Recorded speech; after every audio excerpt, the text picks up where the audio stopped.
எல்லாருக்கும் வணக்கம். நான் உங்கள் மகேந்திரன். ரீசெண்டாக நான் ஒரு இன்டர்வியூ கொடுத்துருந்தேன். அதில் நான் பேசின நிறைய விஷயங்கள் பயங்கரமாக ட்ரால் ஆச்சு.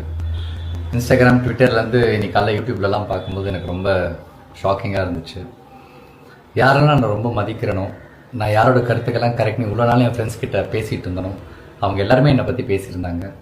அவங்க ஒரு செகண்ட் நினச்சிருந்தா மகேந்திரன் இதை சொல்ல வரல, இதை தான் சொல்ல வந்திருந்தாரு அவங்க சொல்லியிருக்கலாம். பட் அவங்க சொல்லலை. It's okay. இது நான் தானே பேசினேன் சார், சின்ன கிளாரிஃபிகேஷன் வீடியோ கொடுத்துடலாம். அண்ட் என்னோட மக்களுக்கு நான் என்ன சொல்ல வந்தேன்றதை கரெக்டாக சொல்லிடலாம் அப்படின்றதுக்காக தான். கேள்வி கேட்டால் கரெக்டாக வந்துருமா நான் கேட்டேன். நான் யாரை பார்த்து கேட்டேன் அப்படின்னா, மின்சாரத்தை வச்சு அரசியல் பண்ணுவாங்கல்ல, மக்களுடைய ஃபீலிங்ஸை வச்சு அரசியல் பண்ணுறவங்க, அண்ட் கடைசி வரைக்கும் கேள்வியை மட்டுமே கேட்டுட்டு இருப்பாங்களே, அவங்கள தான் நான் கேட்டேன். அது வெகு சில பேர் இருப்பாங்க, அவங்கள தான் கேட்டேன். நீங்கள் கேள்வி கேட்டால் கரெக்ட் வந்துருமான்ட்டு.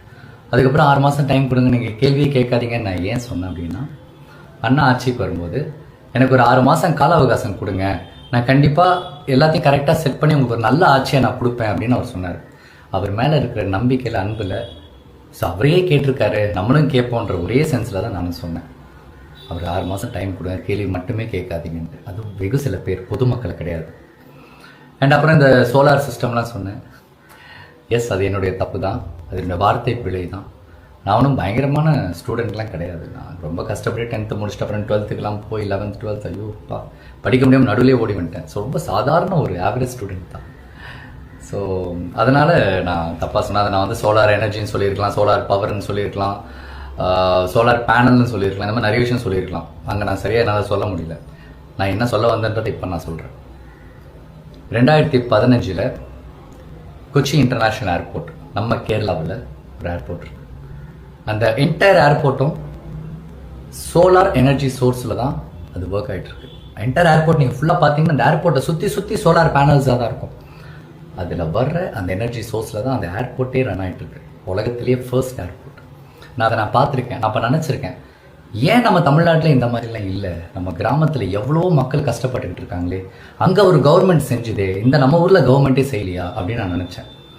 அப்புறம் பார்த்தா 2011 அன்னைக்கு சிஎம்மாக இருந்த ஜெயலலிதா அம்மா அவங்களோட வீட்டு மனை திட்டத்தில் வீட்டுக்கு மேலே சோலார் பேனல்லாம் வச்சு செட் பண்ணி ஒரு டெக்னாலஜி இன்ட்ரடியூஸ் பண்ணியிருக்காங்க. ஏன் பண்ணாங்க? மக்கள் கரண்ட் இல்லாத நேரத்தில் கஷ்டப்படக்கூடாது, அவங்களுக்கு இந்த ஃப்ரீ சோர்ஸ், இந்த ஃப்ரீ எனர்ஜிலேருந்து எலக்ட்ரிசிட்டி வந்துட்டு ப்ரொடியூஸ் ஆகும், இதில் மக்கள் ஓரளவுக்கு பயனடைவாங்கன்ற ஒரு டெக்னாலஜி. அன்றைக்கி நம்ம அதை ஃபாலோ பண்ணி தான் இன்றைக்கி இந்த 2026 நம்ம டெக்னாலஜி நல்லாவே நம்ம அதை புரிஞ்சிருப்போம். அதெல்லாம் நம்ம மிஸ் பண்ணிட்டோம். இதெல்லாம் தான் நான் சொல்ல வந்தேன். அப்புறம் சொன்னேன், என் வீட்டிலேருந்து கரண்ட் எடுத்துக்கணும். நான் எப்படி என் வீட்டிலேருந்து கரண்ட் எடுத்துப்பாங்க? என் வீட்லேயும் கரண்ட் எடுத்தாலும் எடுத்துக்கோங்க, நான் இப்படியே இருக்கேன், கஷ்டப்படுறேன், இந்த மக்களாக கஷ்டப்படுறேன்னு தான் நான் சொல்ல வந்தேன்.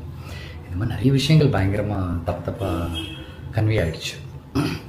அதுக்கப்புறம் சொன்னாங்க, மகேந்திரனுக்கு பயங்கர திமிரு, அவன் வந்து சின்ன வயசுலேருந்தே பயங்கர திமிரு, ஒரு டேரக்டர் மாதிரி கால் மேலே கால் போட்டு இன்னும் சீனிப்பெல்லாம் கேட்டான். அப்படிப்பட்ட ஒரு சம்பவம் நடக்கவே இல்லை.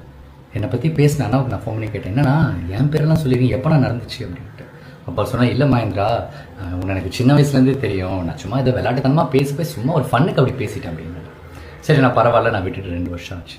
இன்றைக்கி நீங்கள் அதையும் கிளறிட்டு இருக்கீங்க. மகேந்திரன் திமிரு, ஆட்டிடியூட், அவன் யாருமே மதிக்க மாட்டான். அண்ட் இன்னொரு அலிகேஷன் இருக்குது, இந்த கஷ்டத்தெல்லாம் பார்த்து மகேந்திரன் மக்களோட கஷ்டத்தை பார்த்து சிரிக்கிறேன், ஏராளமாக பேசுகிறான்ட்டு. ப்ளீஸ் எனக்கு அந்த மாதிரி பட்டத்தெல்லாம் கொடுத்துறாதீங்க. இன்றைக்கி நான் ஒரு வேளை சோறு சாப்பிட்றேன், அதுக்கு காரணமே இந்த மக்கள் தான்.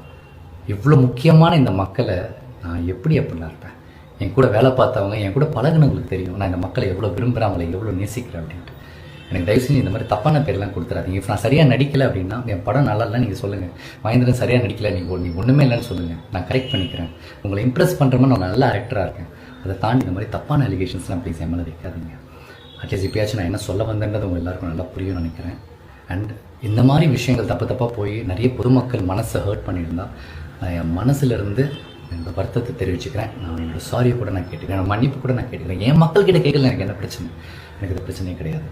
அவ்வளோதான்.